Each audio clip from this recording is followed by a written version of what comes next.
Calendar has flipped to August, and what are the biggest surprises and disappointments for the first week and a half of Miami Dolphins training camp?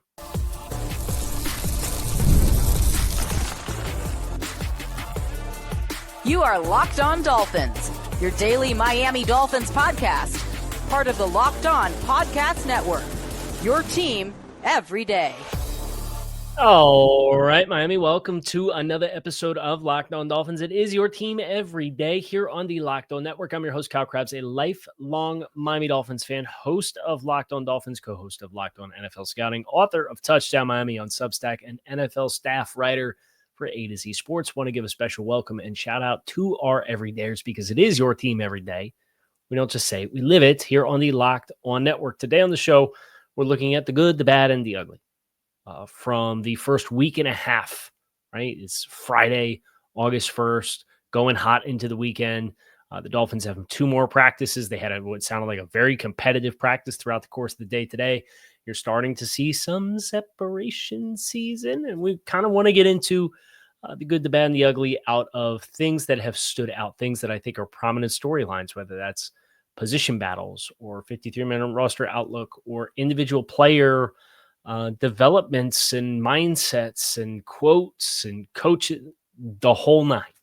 We're going to get into it here on today, August 1st, Friday, episode Locked On Dolphins. And we'll start with the good. And I'm going to try to get a little something for every position room and kind of work our way through. There's good and there's bad and there's ugly with a lot of storylines with this team. But I think the thing that I take away is the good for the quarterback room.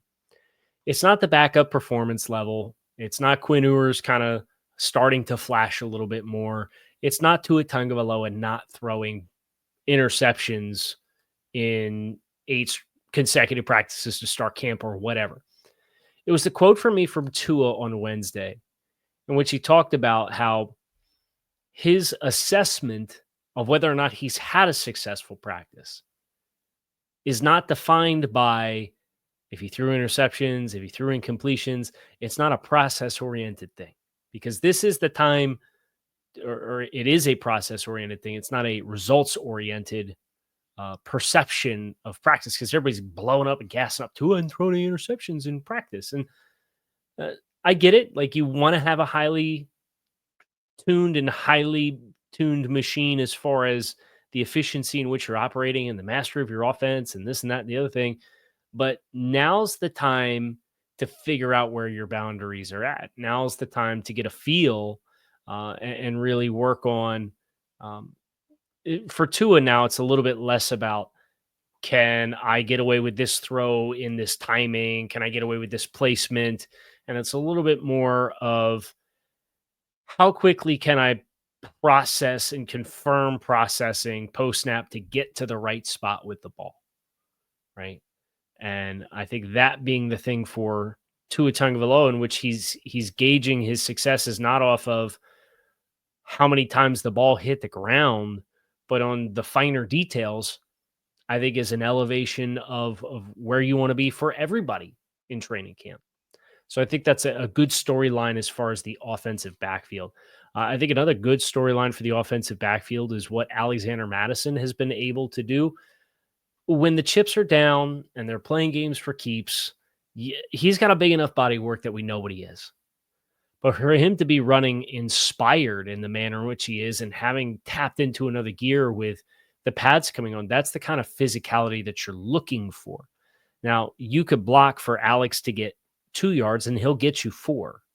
You can block Alex to get 5 yards and he'll get you 5, right? Like, it's one of those things where I think there's diminishing returns on like explosive plays for the Alexander Mattison, but he's been physical and he's run hard and he popped when I was down there early on. And it's only gotten more prominent, the drumbeat of the flashes for Alexander Mattison. And when you're looking for, whether it's Jalen Wright or Ollie Gordon, like those are the only other backs on the roster right now aside Devon Achane, you want somebody to kind of leave no doubt that, hey, these short yardage situations, we've got somebody that can take care of business. And I think Alexander Mattison's early flashes are some of that. I would say for the pass catchers, and I'll put tight ends and I'll put wide receivers into one chunk block here. I think you're seeing a lot of competitiveness in the bottom half of that room, whether that's Pharaoh Brown competing with Julian Hill, whether that's Taj Washington or D. Eskridge or Malik Washington. On any given day, these guys are flashing. To have that kind of competitiveness, I think is really healthy and really necessary for you kind of have established pecking order for your top three skill players are. It's Tyreek Hill, it's Jalen Waddle, it's Devon Achane. Who earns the snaps from there? Because that's kind of when it opens up and becomes wide open. And you've seen competitiveness, and you've seen some guys trying to stake their flag in the ground. And I think that competition's healthy. So I think that is a good thing. And we're going to start with the good, right? So don't just log off and say I'm peddling hopium here on the program and everything's all sunshine, rainbows, and baby farts, because it's not. We're going to get to it. But I do want to continue. I don't know how you could talk about the offensive line and the good not be Patrick Paul, who had another reportedly awesome day again today. And I did see some practice clips that made it out into the ether from the no recording zone where you're not supposed to have cell phones out. He looked pretty good framing Patrick Paul. And I think it's the body posture for Pat is what really feels like it's cleaned up. He just feels so much more in control in space. And his continued development looking the way that it does is going to give a lot of people an L if he plays like this when you start playing games for real. Because there were a lot of people that weren't super high on that pick. And you can go back to 2024 when they made the pick and I was among them. But the promising flashes of technical growth and development, Tron Armstead was at practice today. And obviously that's a guy that Pat can continue to pick his brain. A lot of good things there at left tackle right now for the Dolphins and Patrick Paul. On the defensive side of the ball, the good, I would say your edge group, your marquee guys have kind of looked as advertised. Where the concern is Jalen Phillips didn't play, Bradley Chubb didn't play, Chop Robinson, year 2, what does it look like? Those guys look like the kind of temperature setters that they're capable of being, and they look the part. And that's good for Miami because that's where the identity of this team defensively is really it's rooted in those players. And I think that's a good development for the Dolphins. At defensive tackle, Zach, Kenneth Grant, I think is finding more and more disruptiveness each and every day on the practice field. And that includes the pass rush 1v1s, not a nose tackle. You knew that if you watched this tape at Michigan, but also run game horizontally. It's not just impacts in pushing the pocket or being difficult to move with double teams, right? There's a variety of ways in which he's making impacts, and that's top 15 pick, kind of what your expectation is, and he looks the part. I think at linebacker, I think the good is this is probably the deepest room on the roster, where you have Jordan Brooks, you have Tyrell Dodson, you have Willie Gay, who has been electric. You got KJ Britt. Channing Tindall's been a better player. I don't think Channing Tindall is a shoo-in to make the roster by any way, shape, or form, but you got four guys that, with Britt and Gay added to the 2 incumbent starters, you kind of knew had a chance to be a good group. And I think that each one of those individual guys is either a 3-down guy or has a clear pathway to having an impactful role on the football team. And then there's the secondary. What's the good? I would venture to say the good. There's 2 things. Minkah Fitzpatrick being the quarterback of this unit and being bought in the way that he is with coming back and what everybody's concern was there. I think that's a good development. And I think having a lot of young guys to kind of run everything communications-wise through one guy, and that one guy being Minkah, where everybody it runs through him, I think it's a good mind to have back there and execute that. I would also say he is up and down, and I'll readily admit that he is an up and down player right now. Jack Jones' ball production, it's present. Had an interception today at practice. Had a near interceptions the first day he put pads on last Saturday. He's gotten his hands on multiple footballs. There's guys that have been in here who haven't gotten their hands on any footballs yet. And Jack Jones, you're going to have to live with some good and some bad. There's going to be some chunk plays that come as a result, but Jack giveth and Jack taketh away. And he tooketh away the football today with an interception at practice. So that's what I would classify as a lot of the good. We have the bad and then we have the ugly. And how do you delineate from those two? That's next here on Locked On Dolphins. So make sure that you guys stick with us. You ever wish managing your money felt easier? With Monarch Money, it can. Whether you're growing your savings or planning a big purchase, Monarch puts you in the driver's seat. It's like having your own personal CFO that gives you full visibility and control over your finances. Monarch Money is more than just a budgeting app. It's a complete financial command center where you can track all your accounts, investments, and spending all in one place. So in addition to managing your money, you could start building wealth. Perhaps for you, it's seeing all your purchases laid out, and it's always a big eye-opener for me. So you can take control of your finances with Monarch Money. Use promo code LOCKEDONNFL at monarchmoney.com for 50% off your first year. That's monarchmoney.com. Code LOCKEDONNFL for half off of your first year. I did make the strategic decision that I kind of wanted to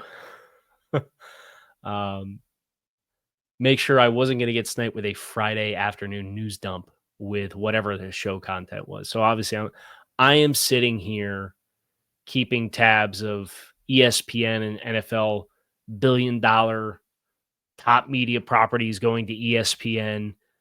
It's a big investment for the NFL to get that kind of capital back. I mean, you're talking about a deal in the billions. What that does for the salary cap, it should be good for the league in that regard. How it is for consumers, I don't know. I'm a little shaky, but I'm hopeful that we don't get sniped with any big news where it's like, oh, holy cow, I got to turn around and get something on this for the Dolphins. But let's go back up to the top of the chart. And I want to look at the bad. And the objective being frustrating but not devastating developments for the Dolphins in each one of their position rooms. I would say the most frustrating offensive backfield development has been there's been a couple of times where Jalen Wright has kind of mishandled the football. And I think you're seeing him run with more confidence. I think you're seeing obviously a very different body type for him this year as far as the work that he did in the weight room. I don't have any concerns in that regard. But he's had a couple of times where he has not cleanly handled the football. And that's the kind of thing where Wright has the potential to be the best of all worlds, where he's explosive, he's physical, he's dense, he's bigger. But if you have ball security issues, it's not going to last long. And that will yield more opportunities for a lower ceiling player like an Alexander Mattison if that continues once we get through the preseason. So I would consider that to be the bad for the Dolphins right now in the offensive backfield. For the pass catchers, it's probably a tie between the Darren Waller situation and the Julian Hill situation, where I have something for wide receivers, but I'm going to save that for ugly. This is something that was said out loud today at a press availability. Darren Waller, obviously not participating. That's hurtful because you're on the clock to develop chemistry. And then from Julian Hill's perspective, it feels like Pharaoh Brown is very much surpassing him as the inline Y player, just because Julian has really had some issues catching the football. Pharaoh Brown had a clean day catching the ball today. It's never really been either one of these guys' strengths. But Julian, I don't know that this is unexpected, but just the consistency of the execution still. And then he talks about wanting to clean up the penalties, and the very next day at practice, the first thing that happens is he has a penalty. So I think the ugly or the bad for the pass catcher rooms is what is going on with the tight ends named Darren Waller and Julian Hill right now through the first week and a half of camp. On the offensive line, sounds like Larry Borum's kind of stabilized his play a little bit. Sent a couple texts out. So he's been better the last 2 days. I would say the bad is still the swing tackle outlook right now. You can make a case for it to be Liam Eichenberg not being active and dressing amidst his battle with the Daniel Brunskills and Keon Smiths and Andrew Myers of the world to really fortify his standing as a depth offensive lineman. I'd say those two storylines are the things that stand out to me the most. The bad on the defensive line, I don't know how deep we are right now, where you have Grant, you have Sealer, you have Benito Jones, and you have Jordan Phillips. I think probably the next guy is Zeke Biggers. And I don't think that's necessarily a bad thing, but I came into camp looking at names like Matt Dickerson and Matthew Butler. And I know Dickerson's had some flashes and splashes as potentially like a 4-eye and a base end type. But all these other guys like Grant can play up and down the line. Benito Jones, well served to stay in the A-gaps. But Zach Sealer can play up and down the line. Jordan Phillips can play up and down the line. Zeke Biggers, I think, has big time appeal potentially as a nose, but I think he's prototypically, like his build is a little bit more Raekwon Davis-y. Right? And Raekwon at his best, when he wasn't bulked up to like 340 playing on the nose, was as a guy who played as an odd front end. So I'm just looking at Matthew Butler, Matt Dickerson, Zeke Biggers, and asking, do we have a fifth guy that we feel good about at this stage? And you'll probably get a little bit of clarity with that between the joint practices and the preseason games. But right now it's TBD. I think the bad at linebackers, you can only probably start two guys. Where, like Willie Gay's making a really strong case, and maybe there's some stuff you could do with him on the edge with the Tyus Bowser type stuff, where maybe that bails you out and you can get him on the field with both Dotson and Brooks. I would not be surprised if that were the case. But I think your biggest bad with linebackers is your math problem for how to accommodate names. Bad in the secondary. Cater Kohu injury is at the top of this list. I just feel so bad for Cater with how big of a year this was for him professionally, whether it was going to be with the Dolphins or elsewhere, right? Goes down with a season-ending, partially torn ACL. Will have surgery to repair. Dolphins put him on IR today. Signed Brett Gabbert, the quarterback, as a fourth quarterback. Everybody losing their minds over the Dolphins signing a fourth quarterback for training camp. They're probably not going to play two in one of the preseason games. They get a bunch of joint practices coming up, and we're wringing our hands because we put a corner on IR when you brought in Jack Jones and Mike Hilton last weekend, and didn't bring another corner in for that spot. It's Brett Gabbert's here for load management and to keep the arms fresh when you got to go to joint practices, and then you have two guys probably with two different fields that are just kind of exchanging things off, or maybe one does inside run and the other's doing passing stuff. And if you don't have enough quarterbacks, like somebody's working overtime.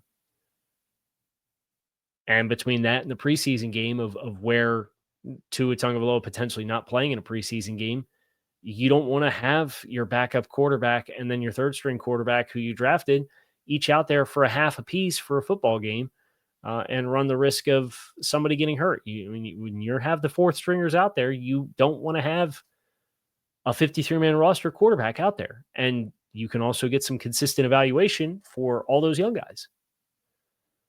Is everybody losing their minds over that? Just like people losing their minds over the Dolphins rookies taking 30 seconds between when they finish stretch outside and they come out and start practice, that they're supposed to hype up the fans. So they do a little skit and everybody thinks the Dolphins are an unserious football team. That's an ugly thing about the first week and a half of camp, is just like the touch grass moments that I think are necessary. Because it's a very easy team that you see a lot of people that punch down on, and I get it. People are mad. People are upset. People are frustrated about the team. Not frustrated with the way the season went too, but Philadelphia Eagles guys go out and get Ritas every day after practice and bring to the vets. Are you not allowed to have Rita's Italian ice because we're a football team where we got to be all business all the time? Like, it's a 30-second skit. Give me a break. I digress. Ifeatu Melifonwu, I think, also qualifies here as a bad in that we have not seen him for the same reasons for Darren Waller. What about the ugly? We're going to get into the ugly of the first week and a half of camp. That's next here, Locked on Dolphins. Stick with us. Time to fuel up and turn it up with 5-Hour Energy Transfusion. It brings the bold grape, ginger, and lime flavor of your favorite golf drink, minus the alcohol, into a quick, energizing shot. Whether you're sinking birdies or just making memories with friends on the fairway, this one's a hole-in-one for your energy game. Let's be honest, some days on the course are we're off the course, frankly. You just need a little extra boost to stay sharp and energized. The dog days of summer are a great example of that. And whether you are on or off the links, golf is all about good times and good people and good flavors. The grape ginger lime flavor gives you the best parts of your clubhouse go-to without chasing down the bev cart. If you go to 5hourenergy.com today, that's the number 5hourenergy.com, you can use promo code LOCKEDONGolf to receive 20% off your order. This offer is only valid until September 30th on one order and cannot be used with other promotions. The code is not good on subscription orders. Whether you're meeting up with friends, trying to turn 18 holes into 36, or get the energizing boost you need to power through, order transfusion flavored 5-Hour Energy shots today. There's nothing quite like mid-ad read Micah Parsons requesting a trade. and if I was doing Dallas Cowboys good, bad, and ugly the first week and a half of training camp, this puppy be right front row center for the start of segment 3. All right, so let me first answer with where the Dolphins are at as a football team. I expect if Micah Parsons is going to request a trade, I expect the Dolphins to place a phone call because they place a phone call about everybody. Right? It's part of the due diligence that they place as a team. Man, he did like the whole iPhone notes thing. Three pages worth. I've made a tough decision. I no longer want to play for the Dallas Cowboys. My trade request has been submitted to Stephen Jones personally. Cowboys, of course, have tried to completely cut out David Mulugheta from the negotiating process with Micah Parsons. Micah, I no longer want to be here. I no longer want to be held to closed-door negotiations without my agent present. I no longer want shots taken at me for getting injured while laying it on the line for the organization. Dallas. Good for Micah to put his foot down. So that's ugly in training camp. I expect the Dolphins to make a phone call and inquire. I don't foresee that being the kind of move that makes a lot of sense with how the Dolphins have kind of carried out everything. I think it's a right kind of player, wrong situation type of scenario for Miami individually. I might change my mind, though, if I sleep on it. So don't hold me to that. The ugly for the first week and a half of training camp for the Dolphins.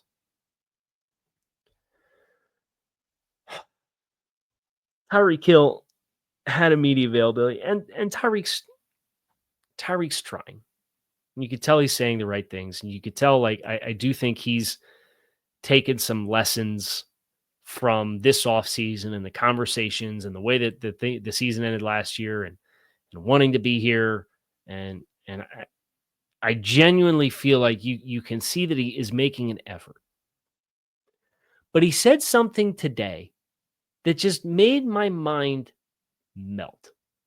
Because I can remember watching the game tape, and Houston's a great example of it. The Houston game last year, there was probably 5 or 6 incidents where 2 receivers are in the same spot at the same time. And it's like, oh, I think somebody ran the wrong route here. Then you reflect back to Hard Knocks and the Washington game and the Denver game. in 23. And it's openly said, whether on Mic'd Up or on Hard Knocks, Tyreek ran the wrong route. Tyreek Hill said today, and I'll give him credit for saying that the comments that Tua Tagovailoa made about him and his relationship with the team were needed as the quarterback and team leader who sets the standard. I think he's right with that. I think those comments were appropriate and were necessary. Kind of let everybody know, like, yeah, man, like we can't just be a yo-yo here and be inconsistent. Tyreek says, this is from Cam Wolf. It's also from Dave Furonis. Tyreek says he's showing up, taking notes for the first time in his career, and finally understands the Dolphins offense for the first time in year 4. David Furonis, 2 hours ago. Tyreek Hill says he's taking notes in meetings for the first time in his career. Even if he knows something, he jots it down. This was the kind of thing like I got away with like in 8th grade geometry. Was like, okay, I get the concept. I sit through the lecture. I don't need to take the notes. I get the B. I'm fine. Tyreek taking notes for the first time in his career and having that admission. I commend him for taking notes, but I feel like this is the kind of thing that if it went on in the position room and you had the kind of errors that the Dolphins had last year, I'm not surprised that there was a shakeup in the room. That's a tough pill to swallow. For the ugly on the offensive line, I think you're still looking for a little bit of clarity for the 9th and 10th spots if you keep 10 players. Where we went into it yesterday about Brunskill having a veteran minimum salary that's not guaranteed versus Liam Eichenberg, but Eichenberg's not participating, and Meyer's been up with the first team at center. So whether it's Addison West or Daniel Brunskill in the first week and a half, not a lot of individual evaluations going on for individual players that are not the projected 5. And I would just like a little bit more clarity because it's leaving me with specifically at tackle. Like if you told me that first team guys were taking all the first team reps and you had Eichenberg and he was dressing and that allowed you to play Keon Smith at tackle and you could get a little bit more clarity on what that looks like with consistency for the first 8 practices or however many it's been, maybe I have a little bit better feeling about offensive tackle. I don't know that I do right now beyond the top 2 guys. Defensively, let's see, where do we want to go for our ugly on the defensive line? It seems like Mohamed Kamara, who had some kind of incident today where he had to walk off the field, and some of the beat reporters said he walked over to an ambulance, whether that was an IV, although one of the team spokesmen said after practice that the spokesperson said that Mohamed is okay, which is the most important thing. But as a player that I was high on and I liked, it's got to start, right? Because you got the top 3 guys, Quentin Bell, and then Willie Gay can play some on the edge as well. So you're looking at like fighting for a 6th edge spot on what's going to be a tough numbers game. That's a challenge. And then lastly, I think the ugly in the secondary is the Cam Smith situation, where, I mean, we had Kendall Sheffield's coming in and out-repping him. Obviously, Ethan Bonner's out-repping him. Jack Jones is out-repping him. Storm Duck's out-repping him. Cornell Washington, I've seen his name as far as making plays more than Cam Smith. It's just, and I know somebody on the YouTube channel asked me about it overnight or this morning about Cam Smith. If he's just a slow learner. Whether a slow learner or not, I just don't think this light bulb is going to come on.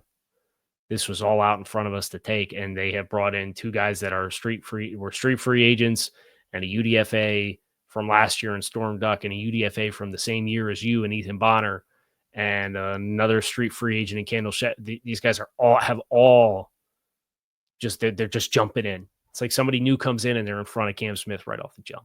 I don't think he makes the roster. And I wouldn't save a roster. Like I wouldn't own a roster spot. And it's going to be a tough one to wear on the chin.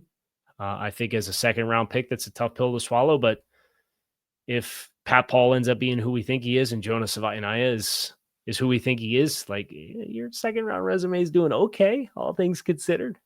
Right? But the Cam Smith one hurts because that's the position room where you needed to hit. Now, you needed the offensive line to hit as well, but it's never easy to miss an early pick. It always hurts. But right now, the Cam Smith one looks like an ugly miss. That's going to do it for us here today on the show. Kyle Crabbs, keep it locked in right here on Locked On Dolphins. It is your team every day. Appreciate you guys as always for checking out the show. We'll see who else is going to request a trade here between now and when I get the show published up. Hopefully no Dolphins. That'd be great. Wouldn't mind a free agent signing or two, though. So we'll see if anything comes down the pipe. Keep it locked in right here on Locked On Dolphins. It is your team every day. Kyle Crabbs. I'll talk to you all again soon.